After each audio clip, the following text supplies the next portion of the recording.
నమస్తే, welcome to KK news. నేను Sridevi. Telugu Desam party సరికొత్త రికార్డులను సృష్టిస్తోంది. సభ్యత్వ నమోదులు దూసుకుపోతోంది.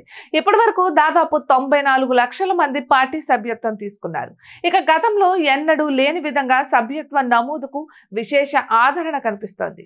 ఈ ఏడాది అక్టోబర్ 26న టీడీపీ సభ్యత్వ నమోదు ప్రారంభమైంది. పార్టీ అధినేత చంద్రబాబు కార్యక్రమానికి శ్రీకారం చుట్టారు.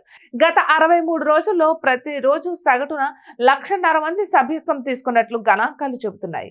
ఇక డిసెంబర్ 31తో సభ్యత్వ నమోదు ప్రక్రియ ముగిసింది.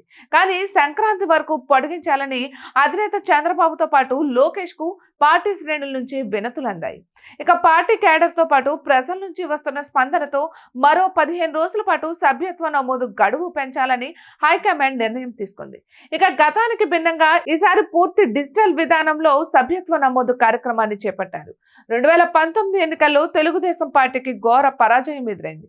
దీంతో ఆ పార్టీ పని అయిపోయిందని అంతా భావించారు. కానీ నారా లోకేష్ మాత్రం పార్టీ పటిష్టత కోసం చాలా రకాల చర్యలు చేపట్టారు. గత 5 ఏళ్ల కాలంలో కార్యకర్తల సంక్షేమం కోసం 138 కోట్ల రూపాయలు ఖర్చు చేశారు. సభ్యత్వం తీసుకున్న ప్రతి ఒక్కరికి 5 లక్షల ప్రమాద బీమా సౌకర్యం కల్పిస్తున్నారు. ఇక సభ్యత్వ నమోదులో నెల్లూరు సిటీ నియోజకవర్గం మొదటి స్థానంలో నిలిచింది. అలాగే సభ్యత్వ నమోదులో తొలి 10 స్థానాలను మనం చూసుకున్నట్లయితే మొట్టమొదటిగా నెల్లూరు సిటీ, ఇక పాలకొల్లు, ఆత్మకూరు, రాజంపేట, కుప్పం, ఉండి, గురజాల, వినుకొండ, మంగళగిరి, అలానే 10వ స్థానంలో కళ్యాణదుర్గం ఉన్నట్లుగా సభ్యత్వాలలో ముందు వరుసలో దూసుకుపోతున్నాయి. ఇటువంటి మరెన్నో వీడియోస్ కోసం కేకే న్యూస్ తెలుగు ఛానల్ ని సబ్స్క్రైబ్ చేసుకోండి.